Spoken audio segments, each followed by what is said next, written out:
Yuri on Ice has been celebrated on so many levels. As a fun, fast-paced sports anime with a colorful cast of characters, as an intimate portrayal of a young man's struggle with anxiety and self-worth, as a tender, thoughtful, surprisingly authentic love story. Just to be clear, I mirror all of this praise. I love Yuri on Ice. I rewatch it every winter just as I watched it in the winter of 2016, a season of human existence that feels impossible to describe. You just had to be there. And if you were there, and if you were also devotedly watching Yuri on Ice week by week, I bet you know what I'm talking about when I describe the warmth and comfort and excitement it provided, like a hot spring in the bitter cold. But that's not exactly what I'm going to talk about in this video. I want to talk about Yuri on Ice not from the lens of its tone or its emotional resonance, but from the lens of its plot structure. Because here's something people don't talk about enough. Yuri on Ice is airtight. In 12 episodes, this show's script accomplishes so much with such grace and with a brilliant regard for its own character arcs and story progression. It's expertly woven together with the precision of a math formula without ever feeling formulaic. If you're a writer or just appreciate a good story, we're going to look at some of the techniques used by Yuri on Ice to create such a well-crafted narrative. In order to do this, I'm going to break down the bulk of the plot as it follows the classic sports anime tournament structure, showing how Yuri on Ice uses this format to shape its narrative and themes.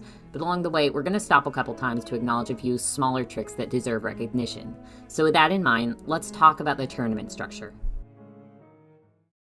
The tournament structure is a staple of sports anime, and when it's handled well, it's part of what makes the genre so damn good. The stakes and the conflict are built in. In a tournament arc, you watch your protagonists face increasingly tough competitors, reaching for first place and whatever reward or glory it represents.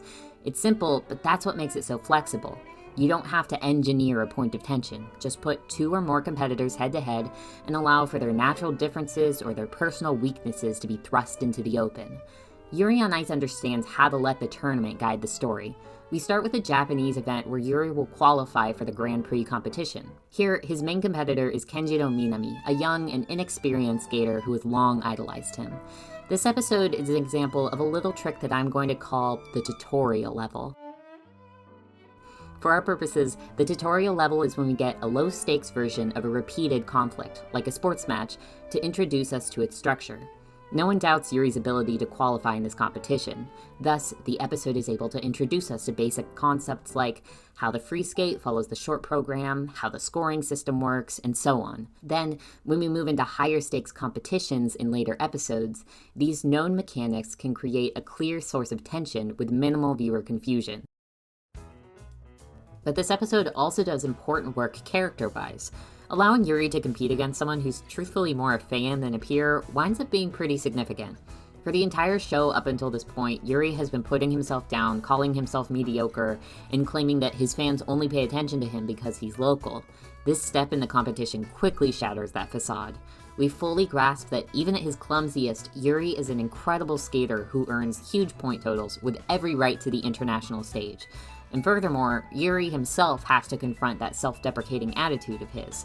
He's forced to realize that by belittling the investment of fans like Minami, he's not only putting himself down, he's frankly been ignoring the people who supported his career all along. An important lesson that really contributes to his character growth. After this, we move into the regular Grand Prix competition. Yuri will now compete in two separate events, each hosting a full roster of competitors. Rather than treating any of the other skaters as unimportant or overlooking the ones who won't make it to the finals, the show allows every figure skater to help develop the story's themes. In the first competition, the China Cup, the idea of selfishness comes to the forefront. Before his short program, Yuri has to internally confront the fact that by allowing Victor to be his coach, he's theoretically stealing him from the rest of the skating world. This is the opportune moment to introduce us to Kristoff. Like Yuri, Chris was a fan of Victor, but now he's come to see Victor as his only real competition. In every way, Chris seems altogether more adult than Yuri. He's a bit older, his skating shows a more brash and mature sexuality. He knows he only wants to compete against Victor, and he seems downright bored by the rest of the competition. And in seeing the bond they share, you get the sense that Chris and Victor are of the same world. They're confident, mature, worldly men with some hedonistic tendencies. And so, when Yuri suddenly gets serious about wanting to keep Victor for himself, It feels really good. It feels like Yuri claiming a maturity of his own. And furthermore, you get the sense that Victor is being rescued from this listlessness that he and Chris used to share. He's finding a new way to live. Other competitors at the China Club include Guanghong and Leo, two very good boys who don't get as much screen time but who show us a slightly more innocent spirit. Both of them seem to channel pure and passionate feelings into their skating, but you get the sense that they haven't quite arrived at the mature dedication of some of the other skaters. They're a great point of contrast. Then there's Georgi, Georgi skates out of a very earnest love for someone else, but it's very one-sided. Compare this to the bond of trust between Yuri and Victor, who experience this messy, ugly, complicated conflict in the latter half of the competition, but are able to grow because of it. Finally, this competition introduces us to Fijit. If Chris's history with Victor illuminates something about Victor's character, then Fijit highlights something about Yuri. Fijit is the only competitor who Yuri initially considers a friend. Given Yuri's anxious tendencies and Fijit's relative optimism, their friendship endears you to both of them. While many characters in the show demonstrate romantic love or other strong partnerships, Fijit has compassion for his friends in the competition and a desire to make his home country of Thailand proud, which both demonstrate the sort of community love that the show also considers very important. Next up, in the Rostelatom Cup, we're introduced to 4 new competitors, no repeats aside from the Yuris themselves. I'd like to pause talking about the tournament structure for a moment to introduce another storytelling mechanic that works wonders in Yuri on Ice. Here, it's a point of view shift. In the first episode of the Rostelatom Cup, we suddenly move away from Yuri Katsuki to focus on Yuri Plisetsky, who we stay with for much of the competition. This decision makes sense for a couple reasons. First of all, the episode before this had the famous Victor-Yuri kiss that signifies a high point in Yuri's character arc. By moving further away from him for one episode, we allow our protagonist to bask in his little honeymoon moment without instantly grounding him with another conflict. It's sweet, but more importantly, the writers get the chance to develop things with Yuri Plisetsky. Even though Yurio is an established character, this competition is when his true drive and dedication really shine. The writers cleverly set this leg of the competition in Russia, which makes it all the more personal for him. We get to see him interact with his grandfather and later react to the disappointment of his grandfather missing the tournament. The frustration of this amplifies his annoyances on all sides. Annoyance over Yuri and Victor flirting, over JJ besting him on his home field, but at the end he still performs quite well, and after the competition we get to see him warming up to Yuri Katsuki. It's a great demonstration of how he's matured, how he's starting to understand the source of his resolve, and how he doesn't let conflict shake him the way it shakes Yuri Katsuki. And most importantly, the shift in point of view really solidifies him as one of our main protagonists, especially after his relative absence from the story. While we're talking about point of view, I'd also like to touch on Victor. Yuri on Ice is very coy about how much it allows us to see Victor's perspective. For much of the show, we don't quite know what Victor is thinking, where his investment lies, or how much Yuri truly means to him. If you ever engaged with the fandom when the show aired, you'd know there was mass speculation about whether Victor was secretly evil or actually terminally ill. I think the creators would have loved this speculation because I think they wanted Victor to test our trust a little bit, in the same way he tested Yuri's. Here's an observation. One of the first, if not the very first time we get some sort of internal narration from Victor is during Yuri's free skate at the domestic Japanese competition. We're finally treated to some insight on Victor's thought process as he reacts to the emotional landscape of Yuri's skating. In China, for Yuri's next free skate, we get to hear both of their internal monologues to see where the pair is beginning to understand each other and where they still struggle to see eye to eye. In Russia, Victor is absent for Yuri's free skate, so we hear solely from Yuri and how his thoughts on Victor have evolved. And in the finale, we hear once again from both characters during Yuri's free skate. But suddenly, there's no misunderstanding. They see each other's feelings so clearly that they might as well be saying everything out loud. By this point in the story, we've been treated to a Victor point of view episode that has at last given us insight on his feelings, but we didn't really get to that point until Yuri had finally begun to trust him. It's really beautiful, effective storytelling. Now, back to the tournament. If we're going to talk about themes, the show takes some funny turns with this one. First, we get Michele, whose whole siscon dynamic mirrors some of the one-sided love motivations we also saw with Georgi. We also get to meet Seung-gil, whose whole shtick is being cold and antisocial and running the calculations for his score in his head as he skates. He definitely contrasts with the Yuris, who skate their best when they can focus on emotion. There's also Emil, who we don't see much, but I think he's supposed to have this loose hanger-on vibe that exemplifies a lack of strong bonds. Also, his free skate theme is cyberpunk, which isn't important, but it's very funny and rules. Those guys don't get as much screen time because the really important rival here is JJ. JJ is the closest thing Yuri on Ice has to a villain, so it's actually great that he doesn't show up until episode 8. He doesn't get the chance to establish himself early as a looming final boss or anything. JJ shows up and it's more like, oh shit, the competition's getting really tough. You don't need me to explain why JJ is important to the show thematically. He's cocky, he's unself-aware, he's pretty much everything that Yuri's not. But what's great is that JJ isn't really established as the foil to Yuri Katsuki.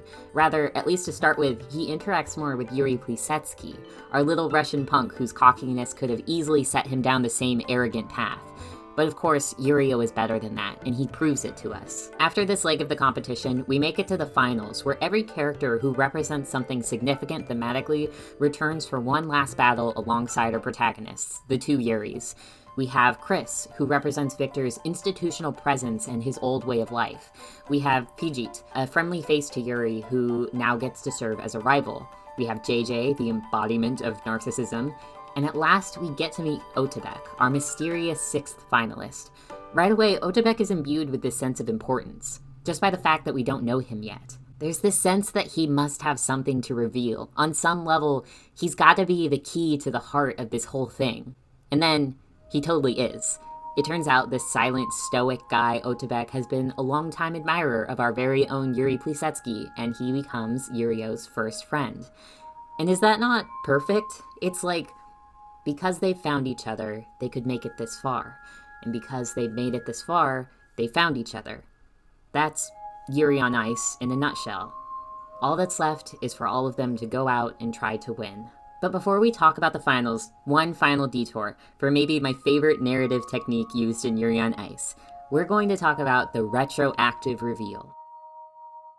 Sometimes storytellers will reveal a key piece of information that completely recontextualizes everything we've seen in a story so far. If you watch the show, you know where I'm going with this. In episode 10, our finalists casually mentioned something that happened after last year's Grand Prix finals. Apparently, Yuri Katsuki got drunk at a party and went a little wild, and everyone seems to remember it but him. The writers plant the idea, then follow through with the full story at the end of the episode. Not only did Yuri drunkenly challenge his competitors to a dance-off, he also danced with Victor, even directly asking Victor to come to Japan, visit his family's hot spring, and be his coach. It's hard to talk about how great this is without pointing out the obvious. Of course it's great. It's groundbreaking. I know I'm not the only viewer who stops at this point and reflects on the entire story up until now, suddenly understanding that all of Victor's actions were driven by the purest admiration for the Japanese stranger who unknowingly stole his heart at a party. In a love story, it's typical to focus on one point of view. I can think of a few successful romances that give us free access to both characters' thoughts, but that approach is slightly unconventional. Usually, we stick with whichever half of the couple is most relatable to the audience. Someone who's anxious or uncertain, someone who considers themselves unremarkable, who's swept away by their love interest, who seems altogether more beautiful, exceptional, and impressive. That's the wish fulfillment factor.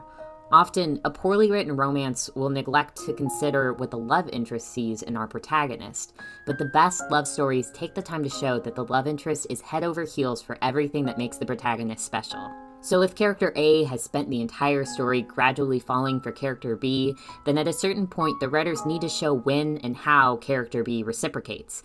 And what better answer is there than, actually, character B has been in love all along, since the moment they saw character A at their lowest, or at their most embarrassing, or at their most free.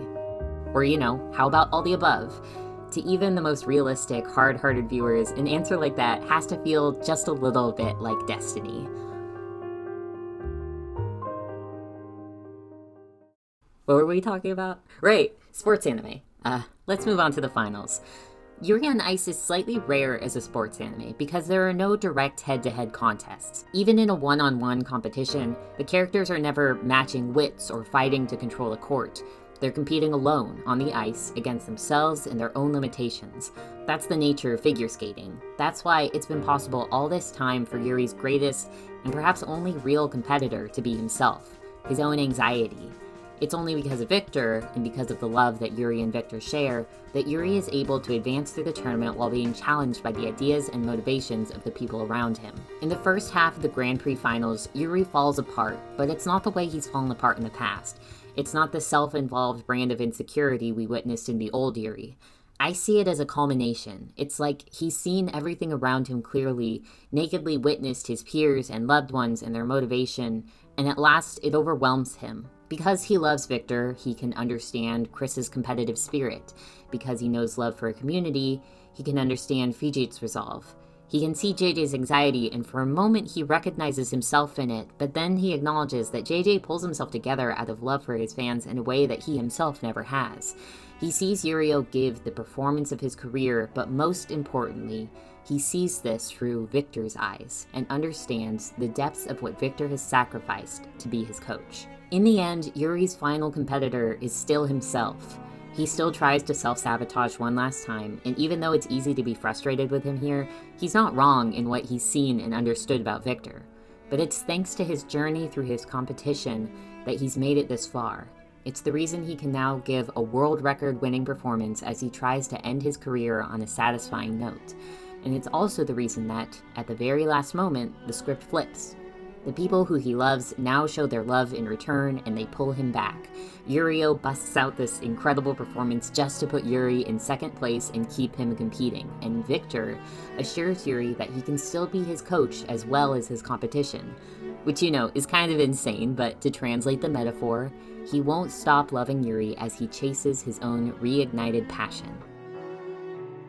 Yuri on Ice is only 12 episodes long, but in that time, it accomplishes more with its protagonists than many shows could do in double the runtime. It knows exactly how to use each of its characters, when to introduce them, and which ones to keep around until the end. It's smart about when and how to reveal information, whether we're getting it through a conversation, through a fake news segment, or just with effective visuals. But as a parting note, I want to appreciate the moments of the show that can't be explained by clever storytelling. For example, I can't confidently explain to you why Victor tries to break Yuri's heart in the parking garage in episode 7, or why Yuri can playfully comfort Victor a few minutes later, or why this messy conflict results in their first kiss. I can't explain these moments, but I innately understand them. They're not contrived or unrealistic, but they're also not emotional beats you'll recognize from many other stories. It's just an earnest example of well-observed human complexity. And that's what really makes Yuri on Ice special.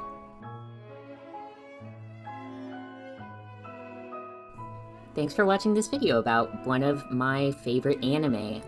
I've been wanting to make a video on it for a long time, so if you like it, let me know, and maybe I'll do, similar content about other very well-received anime that I still think are underrated in very specific ways. If you're interested in my social links or my comic that I do, there are links in the description. But for now, if you'll excuse me, I'm gonna go finish beating Final Fantasy Tactics. Goodbye!